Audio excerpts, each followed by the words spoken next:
It has been 50 years since the Mahanirvana of Bhagwan Sri Ramana Maharshi.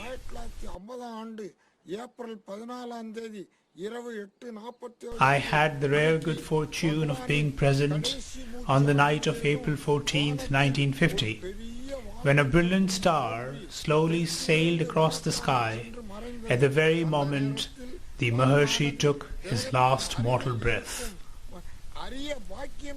Even more than this, my destiny has been uniquely connected to the Maharshi from my birth.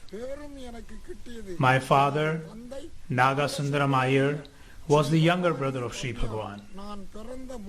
Not long after I was born, my mother passed away, and when I was 3 years old, my father took sannyas and joined Sri Bhagwan and their mother Alagamma at Skandashramam. I was then lovingly raised by Bhagwan's sister Alamelu and her husband Sri Pichu Iyer. Since they had no children of their own and none of my father's brothers had any issues, I became the only remaining descendant in my family's line. As a child, I was brought to Tiruvannamalai 2 or 3 times each year to see Bhagwan, my father and grandmother Alagamma, when she was still living.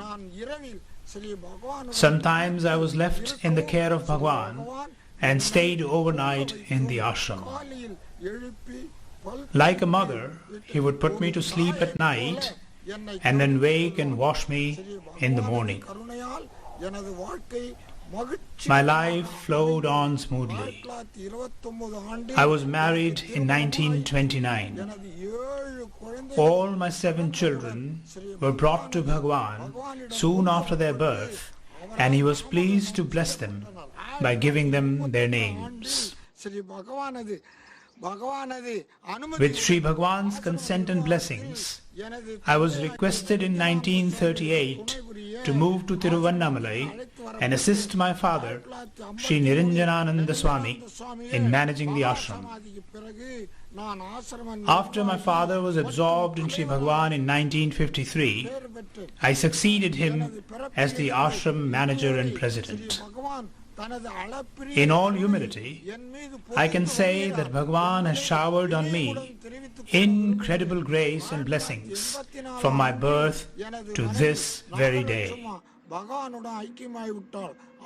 In 1984, my wife Nagalakshmi attained the holy feet of Sri Bhagwan. I continued serving in the ashram until 1994, at which time I resigned, handed over the presidentship of the ashram to my eldest son, Sri V.S. Ramanan, and took the vows of sannyas. I now live a quiet life in the ashram, remembering the holy presence of the Master and thanking him for his innumerable blessings on me and all his devotees the world over. After the Maharshi's Mahanirvana, we published many reminiscences about Bhagwan, written by devotees who moved closely with him. These books are a valuable testimony to the ever-present divine personality of the Master. What you are now about to see is yet another testimony to the living presence of Sri Ramana Maharshi. You will hear from the lips of those who had the wonderful privilege of living under the watchful, loving eye of Sri Maharshi, who was perhaps the greatest sage of the 20th century. I have known these devotees since I came here in 1938. We were like one family, and Bhagwan was our father, mother, our everything.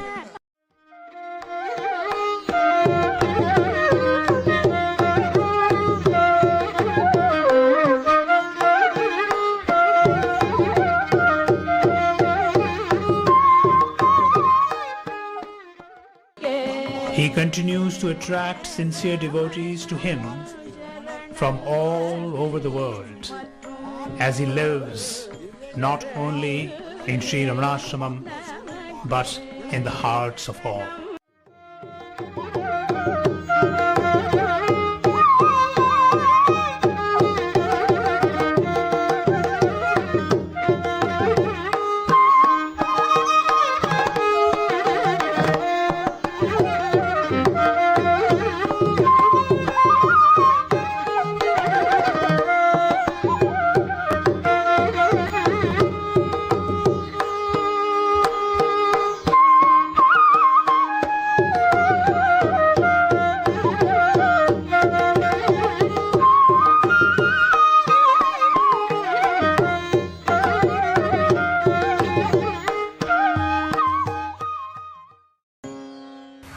I first met Bhagwan on the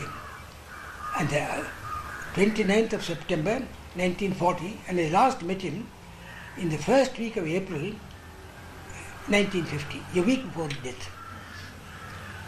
During my first visit, a great man, Sir P.S. Yuswami Iyer, a wonderfully great man, I told him I was going. He said, "Don't go alone. Take somebody whom you like, to whom you are attached, take them in." And so I took one old student, Subramaniam, one then student, Ismail, and my wife. So I went this group of people. And for this, Shivaswami here is responsible. He told me he used to walk on Uttagaman, Nilgiri Hills. There's a place called Dodapetta, which is a steep precipice.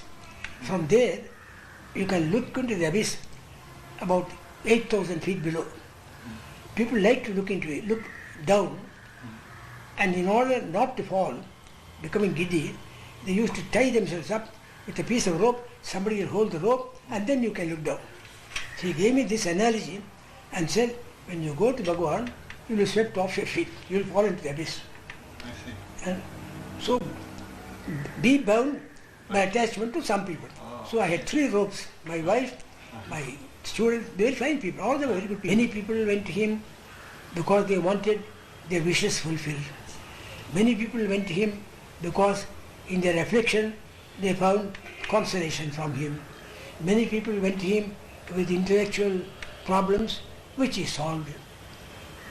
So there are many, shall I say, demands on him, and he met them mostly. So far as I am concerned, I went because, see, 1927, I had heard of him, I had read about him. Kavya Ganta came and spoke in my college. So I heard about Bhagavan, and many people had written to me. But at that time I was a fool, and I said, what is this man sitting on top of a hill and doing nothing? Here is Gandhi. Then in 1939-40, I passed through a series of very interesting experiences. One was, I read the poems of Gurugara. I know something about poetry. English term, poetry is poetry. Poetry is the bridge between the actual phenomenal and the ultimate real.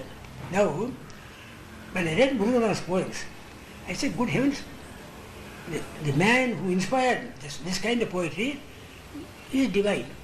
Number one, that moved me completely. Gurugara completely converted me. Next thing that happened was that I had a very terrible domestic problem. A niece of mine had broken away from her husband, and various things happened. Good people, all good people. And I did not know what to do. I didn't want them to quarrel. They're both good people, but they parted, they married again, that's another story. You take it casually in America, we don't. So this thing happened. Then various things of the... most important of all, I used to spend vacations in Bangalore. Now during that vacation, that is April 1940, a famous Pandit, Sanskrit Pandit, great Sanskrit Pandit, systematically taught me the Brahma Sutras.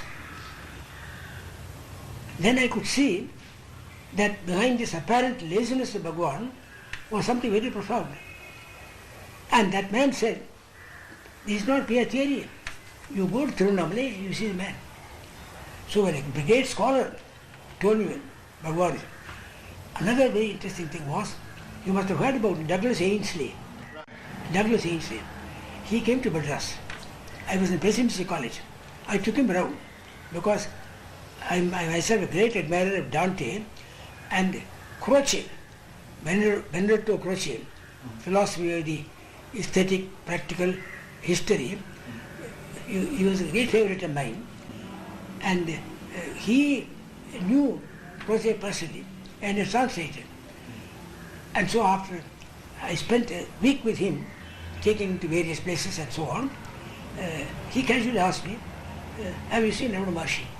Now here is an Englishman steeped in Italian philosophy telling me about Ramana. So I said, I should be ashamed. I was ashamed. Then I reported, you saw me, I'd like to go. He said, don't go by yourself. Tie yourself in many bonds. No, I did. I'm still tied up. I haven't the courage to run away from her. You see, many people tell you, go to the Himalayas. Bhagwan is here. So all these things, so to say, compelled me. And all my problems were solved in 5 minutes. As I say again and again, in his presence, I felt like a little baby in its mother's lap. How to explain this?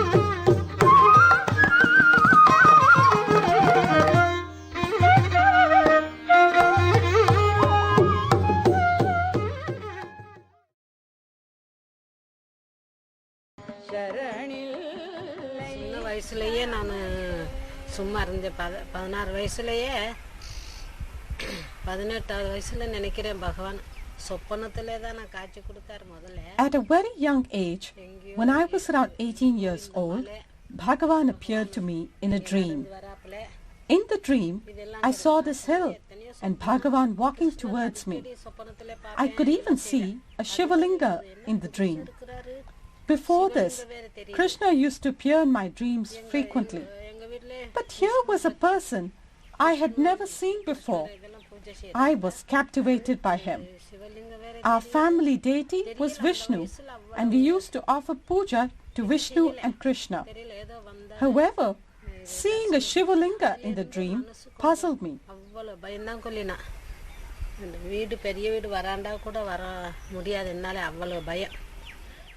At that age, I could not comprehend the dream.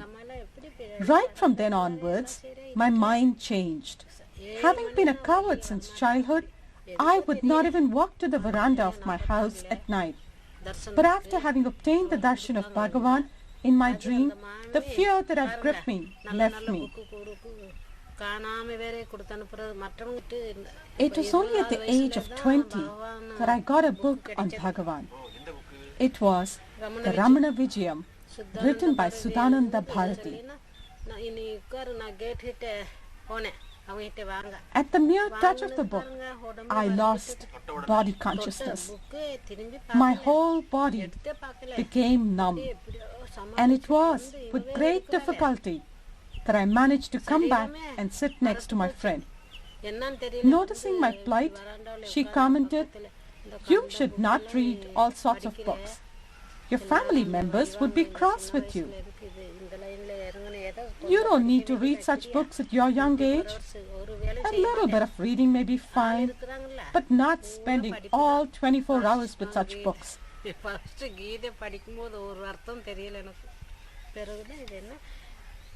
Those days, I would spend all my time reading spiritual books like Jnana Vasishta, Bhagavad Gita, etc. I curiously opened Ramana Vijayam for the first time. As soon as I did so, I saw a picture of the young Bhagavan. I fell down on the impact of seeing the picture. What book is this? I wondered. Don't read this book. I think this book will change your life, my friend warned me. I saw her off and took the book to bed with me. I was afraid that I would swoon again. So I lay down on the bed to read the book. As I read the book, I was so absorbed that I didn't feel my goosebumps. My eyes kept closing involuntarily. I later understood that this was meditation as prescribed in Bhagavan's path. In my family, women were not allowed to leave the house, not to mention leaving the town. However, after reading Ramana Vijayam, I felt I should meet Ramana Maharshi before giving up this body, whatever the consequences. The book provided me with this vairagya, but I could not leave home immediately, and it was 2 years before I was successful. I left home stealthily with my brother's help. He is also a spiritual person and is a sadhu now. I reached Tiruvannamalai with the help of a servant. Having reached there, I was filled with guilt for having run away from home and remorse for having done a wrong thing in order to achieve good ends. I wished I had been born in some other family. I felt very depressed. I came to Bhagavan's Sannidhi outside the old hall. Ommandua Reddiyar was seated among the audience at that time. I had gone to the office to inquire about Bhagavan and was told that he was near the well. When I came to the well, I could not see Bhagavan, only a flame of fire. I asked for directions to go to Bhagavan, and they have sent me to a sacrificial place, I said to myself. As I stood there, Bhagavan appeared at that very spot. I thought I had this delusion of seeing fire instead of Bhagavan because I had come in from the hot sun. It was only later that I realized that Bhagavan had given me Jyoti Darshana. I could feel the Spurana in my heart. Bhagavan said, "You have come home. Sit down." I sat down in front of him, but did not ask him anything. There were so many people around, and I was not used to it. I had no idea what to ask him anyway. I spent 3 days sitting in front of Bhagavan. However, the feeling of guilt of running away from home continued to haunt me. One day, Bhagavan narrated his story to Ommandua Reddiyar. I ran away from home too. I was afraid that somebody might catch hold of me and take me back home. I was running away like a thief. If it was so difficult for me, how much more difficult would it be for a woman? These words of Bhagavan wiped out my sense of guilt completely. Those words of Bhagavan also removed any residual fear in me entirely. Since then, I have gone round the hill alone several times, even at night. I would go without telling anybody. There was no fear. If I had fear, how could I have stayed here alone? About my running away, Bhagavan said, "What about it? That may be needed." I was 16 when I came here. Moreover, she is a young girl. That is how one must do it if need be. What's wrong about it?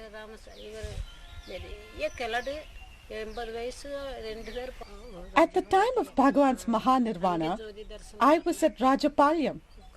That night, at the same time, I saw a beautiful blue light going up in the sky, and I knew Bhagavan had left the body. I did not want to live after that, and so I started to fast, hoping to drop the body that way. For 5 or 6 days, I did not touch food. But during that time, I had several visions, and in one of them, I was taken inside a cave on the hill and saw rishis performing yajnas. Sri Bhagavan was seated there. Bhagavan said, "Why are you crying? Why this anguish? You say that I have gone away, but where have I gone? I am here. Can you not see me?"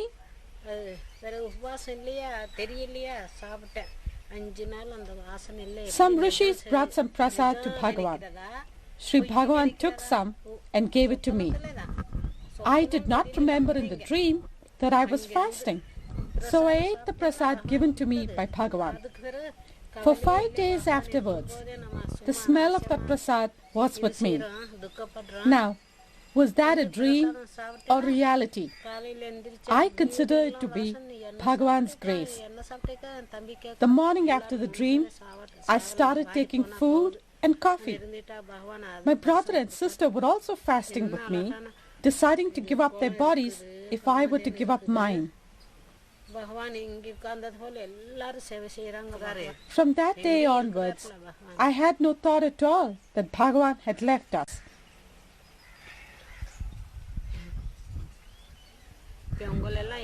He is all-pervading. I felt no more sorrow in my heart. He is here too. See how we all are gathered here. What have we done to deserve this?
The next day,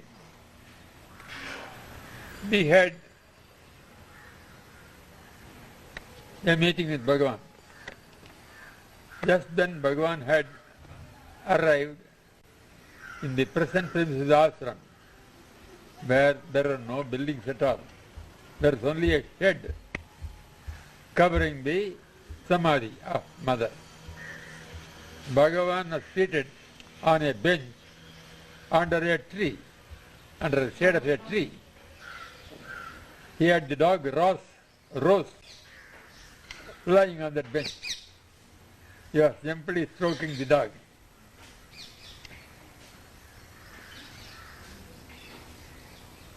I wondered, among us Brahmins, the dog is an animal whose touch will defile the purity. A good part of my respect for the Maharshi was gone when I saw him touching that unclean animal. For all its cleanliness and neatness, it was unclean from the Brahmin point of view.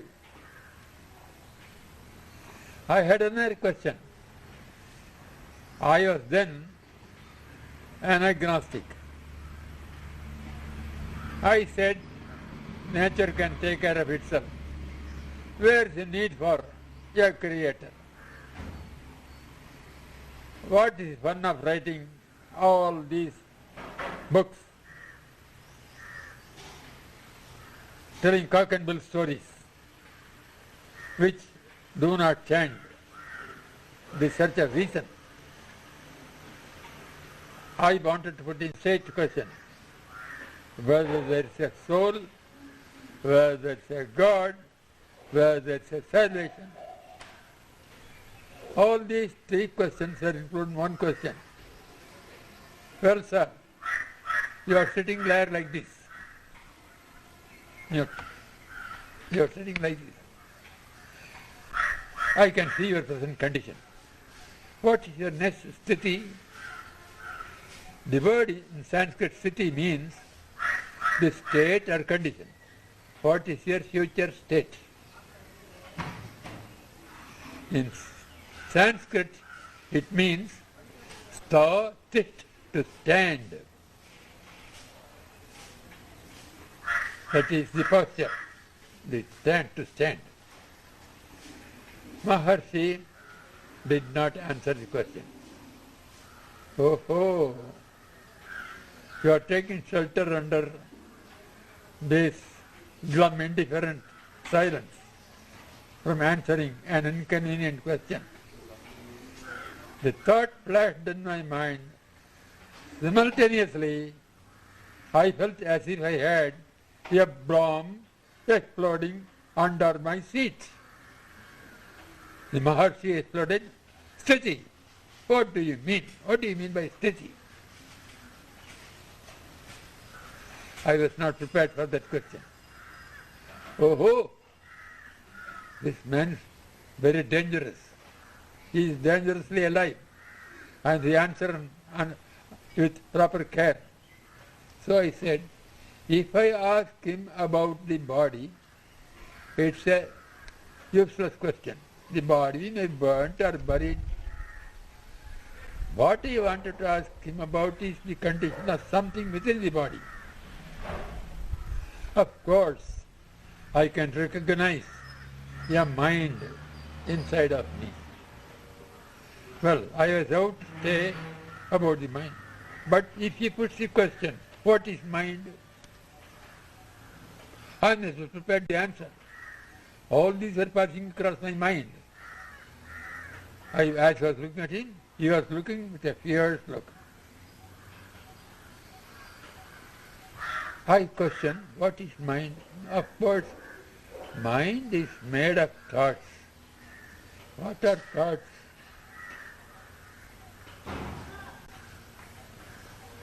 I landed in a void. No answer. I could not present a question about a mind which did not exist. The mind was a thing that existed for me. I found it does not exist. I was bewildered. I simply sat like a statue. Two pairs of eyes were gripping each other. The eyes of the Maharshi and my eyes were gripping each other in a tight embrace. I had no sense of body. Nothing except those two pairs of eyes. Except a pair of eyes. I don't know how long it continued. When I came to myself, I was terribly afraid of the man. This is a dangerous man. In spite of myself, I prostrated and got away from his company. That look was not unfamiliar to me. That was the look which the Maharshi gave in my 14th year.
This incident took place after Bhagavan had moved to the new hall. During those days, the front row closest to Bhagavan was reserved for the important people, although Bhagavan did not know about it. There was a specific unspoken seating arrangement, and others who occupied those places would even be asked to go and sit elsewhere.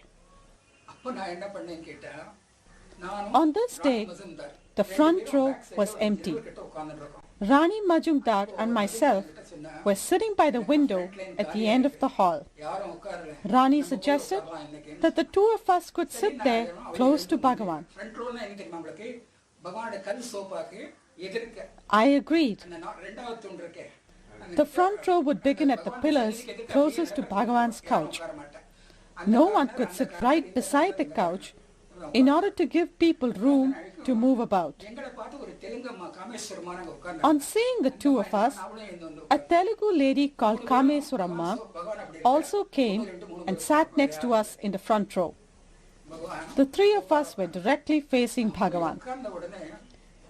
As soon as we had settled there, Bhagavan began looking directly at me. Unable to bear the intensity of his direct look, I immediately closed my eyes. How long I remained like that, I do not know. But some time later, I opened my eyes and found Bhagavan seated motionless, looking at me just as before. I closed my eyes again. Some time later, Mauni Srinivasa Rao came with the day's tapal.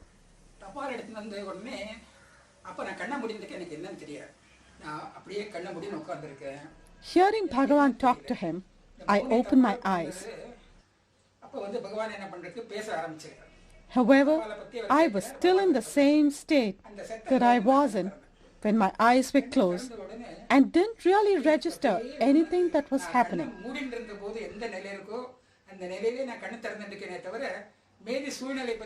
After attending to the tapal, Bhagavan got up to leave for the Goshala.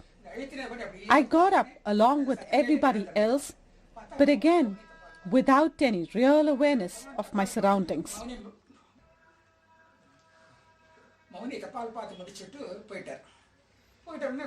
Kameswaramma, who was sitting next to me, hugged me and said, "Kanakamma, you are extremely fortunate. Ever since you sat there, Bhagavan has continuously been looking directly at you until Mauni got the tapal."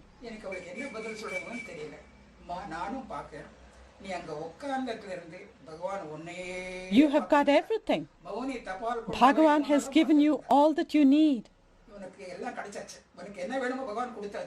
So saying, she hugged me close to her. But I was in no state to give a reply. I just told her, tears are streaming down my eyes. I don't know what to say.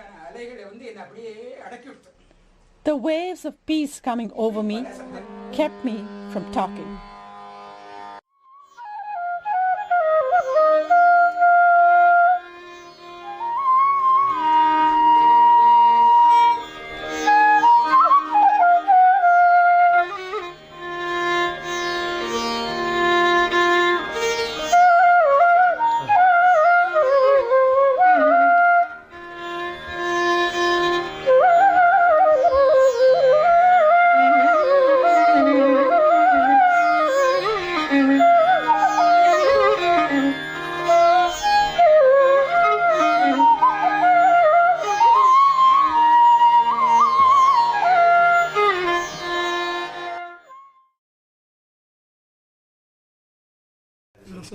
I came from Tondanguruchi, where I had a stall to distribute water to the needy.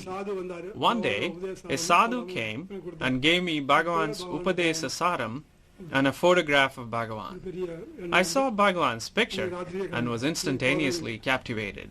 I decided that I must see Bhagavan immediately. I hastened to Tiruvannamalai the very same night and have never gone back. It happened to be a full moon night. When I arrived at Tiruvannamalai, I chanced to meet Seshadri Swami at a corner of the Rettai Pillayar Koil close to the big temple and received his blessings. I then went to Sri Bhagavan. When I came to the ashram, there was just a shed over the mother's shrine and Bhagavan was seated there. One day, after completing the construction of the ashram dispensary, I was feeling tired and was reclining against a wall of the dining hall. Bhagavan came up to me and said, "I'm afraid to even look at you." I asked him why that should be so. He said, "If I would just look in one direction, you would construct a structure there." This was of course in jest, but it also meant that I could understand Bhagavan's subtle instructions and follow them meticulously. This was great appreciation showered upon me by Sri Bhagavan. Once I was about to construct some steps when Bhagavan gave me a beating. I was asked to repair some steps behind the dining hall. In those days, money and materials were scarce. I asked Ramaswamy Pillai to get 3 or 4 measures of cement. Now, in Tamil, the word padi stands for both measure as well as for steps. Bhagavan asked me how many padis, meaning how many steps I was constructing. I thought he wanted to know how many measures of cement I was ordering. Bhagavan gave me a playful slap and said, "I'm asking about one padi and you're answering about another."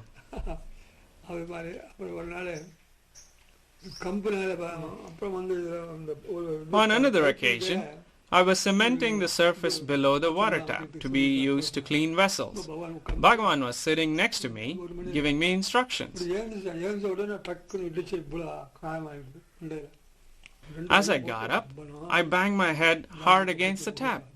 Bhagavan asked Madhava Swami to bring Zamba and personally massage my head for a long time. Though I had pain in my head, I kept reminding myself of Bhagavan's teaching, which was to give up the I am the body idea. I also thanked the tap for giving me this opportunity to receive a massage from the golden hands of Sri Bhagavan. It is said in Ramana Malai, "Unless thou extends thy hand of grace and embrace me, I am lost. Have mercy on me, O Arunachala." Or, "Graciously enfold me body to body, limb to limb, or I am lost, O Arunachala." In the earlier days, Madhava Swami, Rangaswami Subramanyam and I used to massage the sole of Bhagavan's feet with oil at night and put our heads against his feet to receive his grace after completing the massage. Bhagavan used to pretend to be asleep when we did this. However, when large crowds started coming to the ashram regularly, we had to stop this practice of ours. When we tried to massage him, Bhagavan would say that if I did so, then everybody would want to touch him. Vande Sri Ramana Rishehe Acharyasya Padabjam Yo me darshayadisham Bhantam Dhvantamatidya Kathaya nijaya kalusham harata karuna nidhina runa shailajusha Bhagavahana bhashita tattva Vrishavahana mauna rahasya bhita Ganaranmukha suri sabha guruna guna sanchaya ratna mahodadhina Dhana gudha sahasra karena yatha tanukanchuka gupta maha mahasa Chaturena chalendriya nigrahane patuna I grew up in Bhagavan's hometown, Tiruchuri. My father-in-law was a revenue inspector and Bhagavan's father was a lawyer. I lived in Tiruchuri for 3 years when his father was alive. I was married when I was 13 years old and lived at my in-laws' place for 2 years. When I was 15, my husband passed away. I then came to Tiruchuri and stayed at home all the time. It was at the age of 28 that I came to Bhagavan. I had not seen him before. My sister was married to a doctor, son of Tiruchuri's Lakshmi Ammal. In those days, my brother-in-law and my sister's mother-in-law used to say that a boy who used to live in Tiruchuri had become a great saint and now lives in Tiruvannamalai. They wanted me to see him. I refused, saying that it was not proper for me to leave home.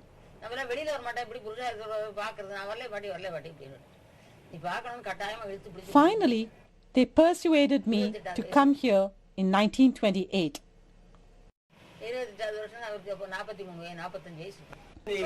When I came here, the old hall was already built, and Dandapani Swami, Muruganar's father-in-law, was in charge. He used to run a coffee shop earlier. Seeing me, he introduced me to Bhagavan as a relative Sambandhi of Lakshmi Ammal. Bhagavan gave a happy smile and said, "Varatom, Varatom. She is welcome, she is welcome." I had come with a return ticket, which was valid for 15 days. I stayed for 15 days. When I took leave of Bhagavan, he handed me a copy of Who Am I? While I was here, I had my periods, so I had to be away for 3 days. Tennamma, the kitchen help, was preparing special food for me. She was grinding the chutney when Bhagavan came into the dining hall, and seeing that, asked Tennamma what she was doing. When she informed Bhagavan that due to the pollution of my periods, she was serving me Yachamma's rice and the chutney outdoors. Bhagavan was annoyed and said, "There is no pollution. Give her ashram food. Why do you segregate her like this?" My next visit was only after a year, and that also happened in a beautiful way. It seems the ashram was contemplating writing a letter to me, asking me to come and help in the kitchen. At that time, Sri Seshayar, a lawyer from Kakinada, and a father of 6 sons and a daughter, visited my village to meet his relatives. He was going to Tiruvannamalai and asked me to go with him. The moment I entered the hall, Bhagavan remarked, "See, you wanted to write to her, and she has already arrived." Bhagavan and I used to cut vegetables, make paste, and make other preparations for cooking. Even for dosa, we used to grind together. It was a great joy to work along with Bhagavan. He was always in a joyful mood. Even a few words spoken by Bhagavan or a stay of few minutes with him used to take away whatever sorrowful or dejected mood we were in. In those days, there was water scarcity for 6 months. So cooking was a difficult task during those 6 months of scarcity. We used to fetch water from the well in Palakotu and fill up a big vessel in the kitchen. Later, Bhagavan then had his well dug outside the dining hall, after which there was no water scarcity. I worked in the kitchen for 5 years. Santamma, Tennamma and Subbalakshmi Amma used to work with me. Bhagavan would come with other sadhus to cut vegetables at 5 o'clock or so. We did all the 3 meals of the day: breakfast, lunch and dinner. The food was all prepared by me, and I also had to serve Bhagavan. He liked it very much and insisted that I should serve him. Bhagavan's way of cooking was always very delightful. One day, he asked me to cook the brinjal, eggplant tops, that had been left over along with some green peas. I argued that the tops were too thick and would not cook properly. He convinced me that I should cook it and told me that it would turn out all right. When it did not cook well, I went to the hall once or twice to tell him that it was still not cooked. Bhagavan then came and started stirring it. Surprisingly, it was cooked nicely.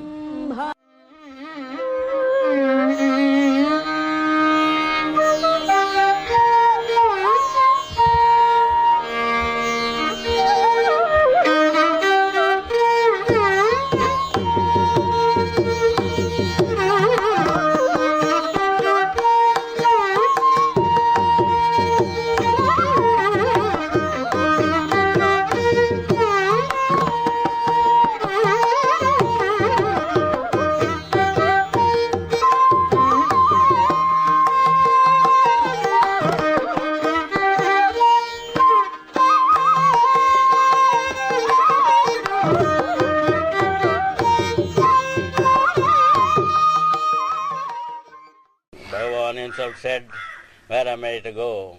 I am sure," he said. The same he is keeping up the world. How can you, what you are entering this office, ashram premises versus the gate itself, you put some sort of peace that anybody can enjoy that, but even not a devotee. That is always here. So his presence is felt here always. A jnani has no going or coming. He is always present. So if that is the case, there is no way to do the physical form is not necessary unless you are developed freely to understand what is Bhagavan. Then only it is, even after coming here and sitting in the hall for months together, I was not able to understand Bhagavan. What is Bhagavan? What is he? What is he giving? What is he doing? Who is he? After some months only, I went to know what is Bhagavan. It is the Supreme Being, flesh and blood, perfection to the core. We cannot say. They say avatars, but he is not an avatar, just above that state. He is the Supreme Being, personified embodiment. Face to face we sat among us, slept along with him, took our food with him, and sat with him at his feet for years together. And we say, Vedic age, we hear about rishis, the annals of history. We do not hear anything about such a great sage. He is the greatest sage of our time.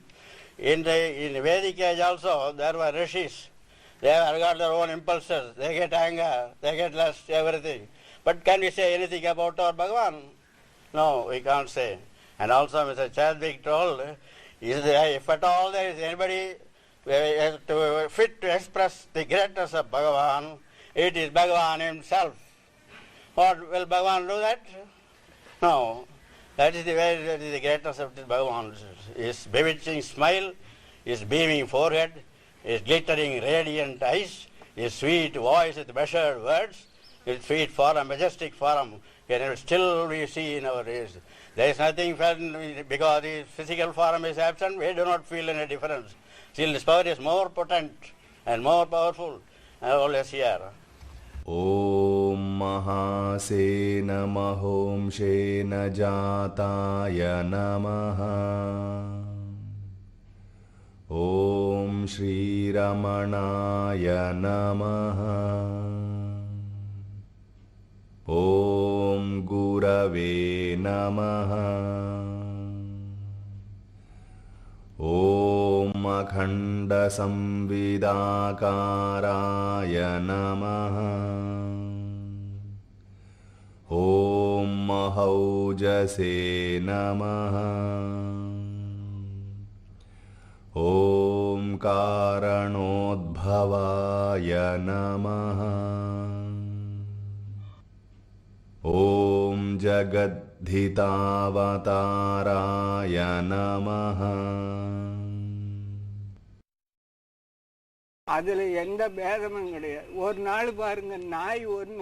There was a lame puppy in the ashram, small and black.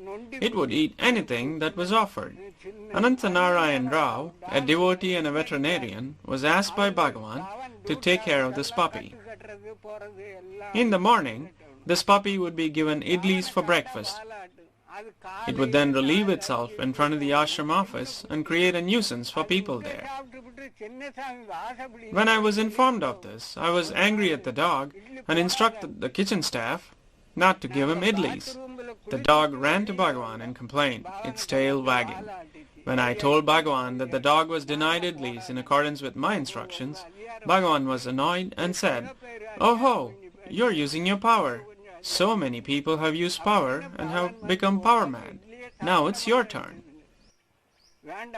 The next morning, while Bhagavan sat for breakfast, he refused to take idlis and relented only when all of us prostrated before him, begging him to have his breakfast and promising that the puppy would be fed every day.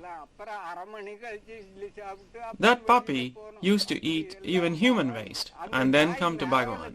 He would take his towel and wipe its face and keep the towel under his armpit, which won't be clean till the next morning.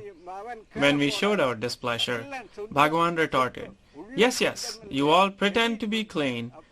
Only the outside is clean. Is the inside clean?" When he said that, we felt very ashamed.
I listened to a sadhu lecture on Jnana Vasishta and about the Samadhi state, but he himself was never in Samadhi.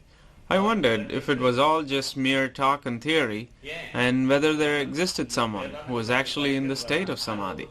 When I put this question to the sadhu, he told me not to have any doubts, and that there was a jnani right then in Tiruvannamalai who had attained the realization at the age of 16. He hadn't read any Vedantic texts, but was a Mahajnani who had attained the highest state and was always in Samadhi. The sadhu mentioned that he has had Bhagavan's darshan. The moment I heard this, I was thrilled.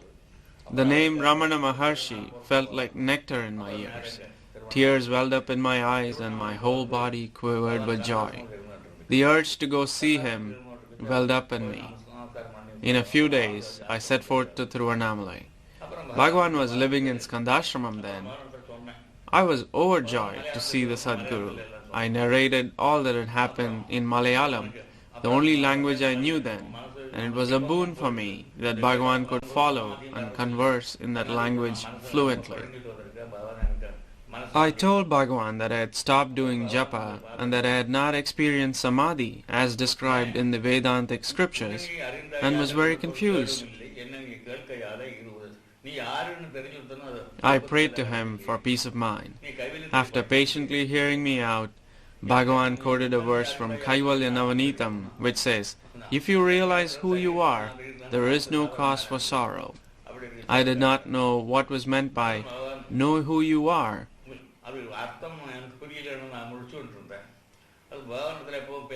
Seeing me blinking in ignorance, Bhagavan proceeded to tell me that the mind is mere thoughts, and knowing oneself is to find the source of all thoughts. So saying, he pointed to his heart. Until then, I was concentrating only on the Bhumadhya. However, when I turned my attention to the heart, I was led to samadhi quickly. It was like a flash of lightning, and I lost body consciousness. I realized that Bhagavan had given me the samadhi experience. He was looking at me all along. I was looking into his eyes when I went into samadhi.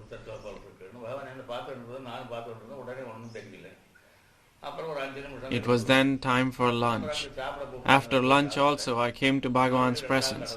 Then by a single look, Bhagavan put me into samadhi again. Thenceforth, I would immerse myself in that blissful state again and again, oblivious of the body. In fact, I occasionally used to touch myself to check whether I had a body or not. I spent a happy 18 days like this at Skandashramam.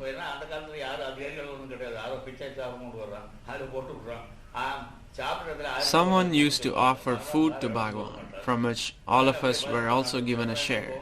I started feeling guilty that instead of offering food to the Guru, we were eating out of his share, and that this was not proper.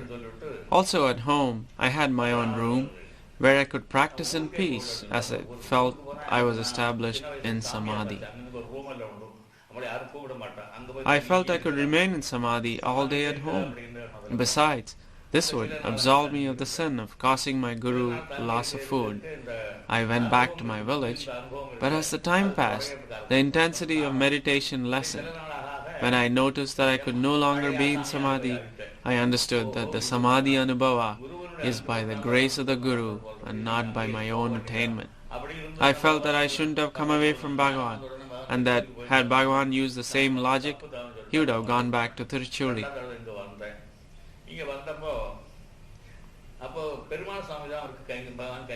When I returned to Skandashram, Perumal Swami was attending to Bhagavan's personal needs, like bringing hot water for him and so forth. Perumal Swami taught me how to look after Bhagavan's needs and entrusted me with that job, as he had to leave for the nearby Kovilur Math to attend some festivities. While I was attending on Bhagavan, I told him how the intensity of samadhi had lessened once in my village.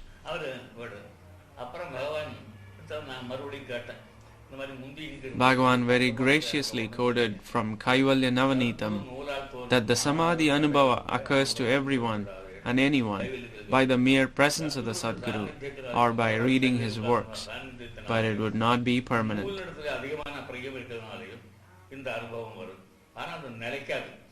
Bhagavan further explained that the state of Sthita Prajna has to be attained by Shravana, Manana and Nididhyasana. Again, he quoted from Kaivalya Navanitam, where it is said that just as one would dig the ground, plant a pole and pack the dirt back in order to secure the pole, one must practice incessantly in order to make the experience of samadhi permanent. Again quoting Kaivalya Navanitam, he said that as long as the duality of the knower and known remains, one must practice. These words of Bhagavan cleared my doubts, and I have been with him ever since, serving him and following his instructions by his grace.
Now I am 94, 95 or 94. These trees I am making what I was living here. What do you think matter whether I live here or there? The practice you practice. Who am I? Who am I? Not where am I or whence am I? Who am I? Leave the other things, don't confuse yourself with other questions. See who you are. Where you are not in sleep, now you have come. Where from you have come, you can see. It's a clue. It's the only way. Bhagavan also has said it somewhere. So you believe in Bhagavan, have absolute faith in Bhagavan and try to practice this who am I. Mind will be easily. Whether there is a mind or no mind, it is material. But mind is, you realize, you understand what you are, what my mind is. Everything will be clear then. You concentrate, if you want to understand a thing. You focus, you concentrate the same thing introspectively. Introspectively, but it's not you concentrate in the brain. Introspection goes to the heart. That's the difference. It goes directly to the heart. Because I is from the heart. From I is oh God. Everything ends in I. And all our your literature, your philosophy, your this, everything, all I. I know this. Radha Krishna, yes, I. Whoever it is. But a jnani is beyond I.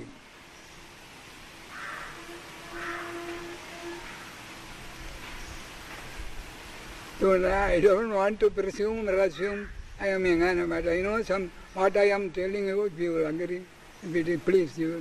It is very simple. You must know the method, the technique of it, so to say. It's a technique, no doubt. Because you know words. It's as I told you, it's nearly trying to remember a forgotten thing. You must focus. Yes, I know. You say like that. But here, who am I, Bhagavan? I was not in sleep. Where were I in sleep? Where from now I have come? Where from you have come now? In sleep you are not. Can you tell me the place where you were in sleep? No. But if you focus, if you attention, there is a evolution. You understand. But it will take some time. No thoughts. No dream.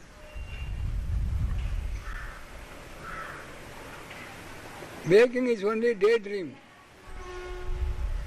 Because you have changed so many of your ideas about things. Your opinion or ideas about men and things. What does it mean? If it is real, it must be permanent.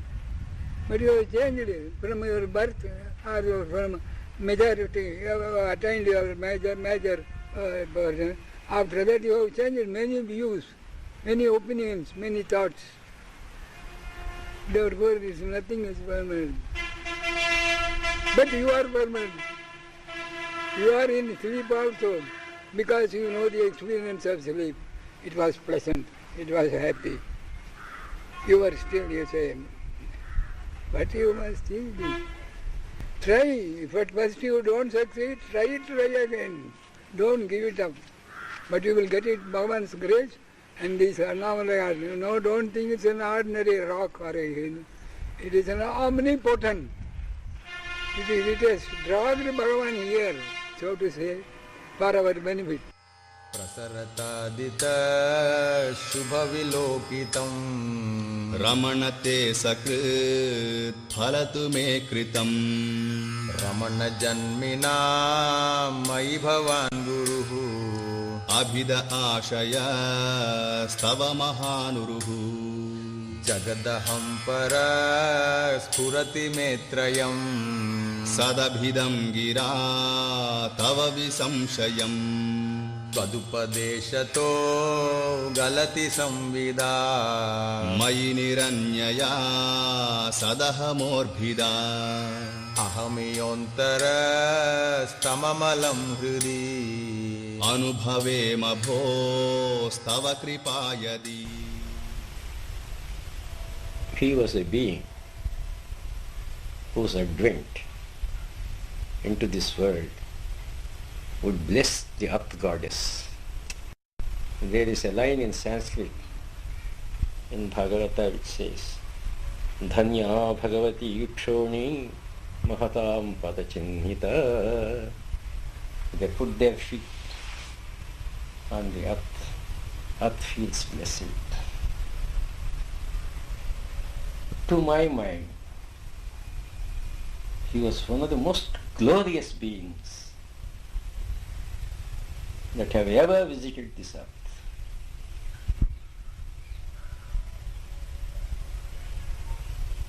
The more you live with him, the more you feel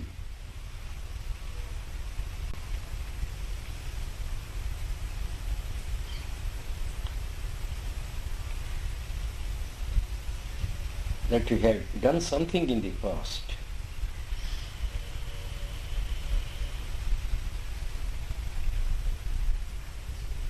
something great which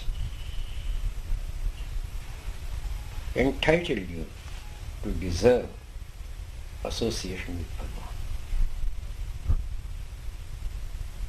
Being with him is being elevated. You need not talk with him. You need not discuss with him. You need not try to learn from him through speech. He was pouring out his grace like the rays of the sun. No stopping, ever. It was for you to receive it. You must have the proper receptivity. Of course, we could not do it all the time, being weak. Whatever we could receive, we could observe, went into us without our knowing it and remade us. There was no special effort needed on our part. It was all his. The effort was not really ours. Of course, he had no need of any effort to make. But he was molding us, he was shaping us. If only who did not put any psychological obstruction between himself and us, like doubting, like mental distraction on our part. Without my effort, Bhagavan's figure comes before my mind, off and down, sometimes intensely. So there is no need for me to revive my memory, as it were, by an effort. It is as if he has occupied my being.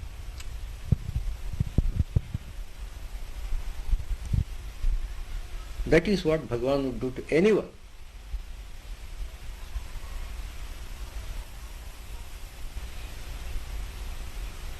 Provided we are utterly sincere. Insincerity would not pay in regard to Bhagavan, however great a person might be.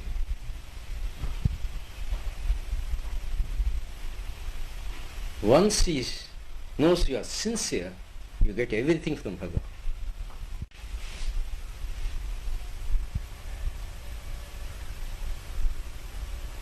Even now, I do feel